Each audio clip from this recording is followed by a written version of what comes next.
നേരത്തിലായിട്ട് ഒരു മനുഷ്യനെ കാണുന്നില്ലല്ലോ പഠിച്ചോനെ. നേത് ഹിമാറിനെ എനിക്ക് കണി കണ്ടത്. ഹലോ, ആളെ കിട്ടിപ്പോയി മതി. ഇപ്പൊ ഡ്രസ്സിങ്ങും കാര്യങ്ങളൊക്കെ ഇപ്പൊ ഒരുപാട് ആരാധകരെ ഏറ്റെടുക്കും. പക്ഷെ എന്നാൽ പോലും ഈ വരുന്ന വിമർശനങ്ങളും അല്ലെങ്കിൽ അതിനോടൊക്കെ മീനാക്ഷി എങ്ങനെ പ്രതികരിക്കും? ഏത് റൂട്ടിലേക്കാ വണ്ടി തിരിക്കണേന്ന് എനിക്കിപ്പോ മനസ്സിലായി. ഇപ്പൊ ഡ്രസ്സിങ്ങും കാര്യങ്ങളൊക്കെ ഇപ്പൊ ഒരുപാട് ആരാധകരെ ഏറ്റെടുക്കും. പക്ഷെ എന്നാൽ പോലും ഈ വരുന്ന വിമർശനങ്ങളും അല്ലെങ്കിൽ അതിനോടൊക്കെ മീനാക്ഷി എങ്ങനെ പ്രതികരിക്കും? ഞാൻ പ്രതികരിക്കാനേ നിൽക്കുന്നില്ല. അപ്പൊ പ്രശ്നം തീർന്നല്ലോ. അയ്യോ, അങ്ങനെ പറഞ്ഞൂടാ. പിന്നെ ഞാൻ എന്തിനു വന്ന? രണ്ട് കൈ കൂട്ടിയിടിച്ചല്ലേ സൗണ്ട് കേൾക്കുള്ളൂ. ഒരു കൈ അവിടെ നിന്ന് അടിച്ചോട്ടെ. സൗണ്ട് വെക്കുന്നുണ്ടോ? ഒത്തില്ല. എന്താണ് ഒത്തില്ല? ആ മൂപ്പര് ഒപ്പിക്കാൻ നടക്കുക. ഓൺലൈൻ മീഡിയ തുടങ്ങിയ കാലം തുടങ്ങി കേൾക്കുന്ന ക്വസ്റ്റ്യൻ എന്തെങ്കിലും ഒരു മാറ്റം? ഞാൻ ഏത് ഇന്റർവ്യൂവിൽ ചെന്നിരുന്നാലും അല്ല, ഞാൻ ആ ഇന്റർവ്യൂ അതിൽ എല്ലാ ഇന്റർവ്യൂവിലും ഞാൻ ഇത് പ്രതീക്ഷിച്ചാ പോകുന്നത്. മീനാക്ഷി അതിനെ എങ്ങനെ നേരിടുന്നു, ഞാൻ എങ്ങനെ നേരിടുന്നതായിട്ടൊക്കെ തോന്നുന്നത്. അതല്ല ഉദ്ദേശം.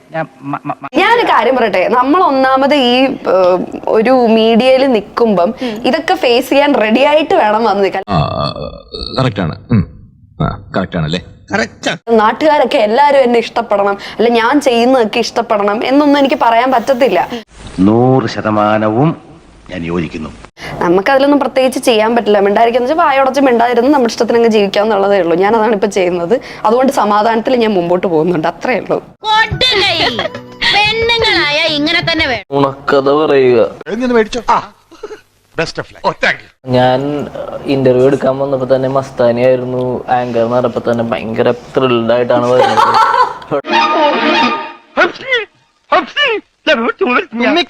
ഒടുക്കത്തെ തുമ്പലാണെന്ന് നീ മറക്കണ്ട. വന്നപ്പോ തുടങ്ങി മസ്താനിയുടെ ഓരോ ക്വസ്റ്റ്യനിലും ഞാൻ ഇംപ്രസ്ഡ് ആയിക്കൊണ്ടിരിക്കുകയായിരുന്നു. നിർത്തി അങ്ങ് അവമാനിക്കുവാണെന്ന്. പിന്നെ ആ ക്വസ്റ്റ്യൻസിന്റെ ക്വാളിറ്റി മനീഷ് നാരായണനോട് കിടപിടിക്കുന്ന ക്വസ്റ്റ്യൻസ് ആയിരുന്നല്ലോ. 20 മിനിറ്റിൽ ഈ ഇന്റർവ്യൂ തീരല്ലേ എന്ന് ഞാൻ പ്രാർത്ഥിക്കുന്നു.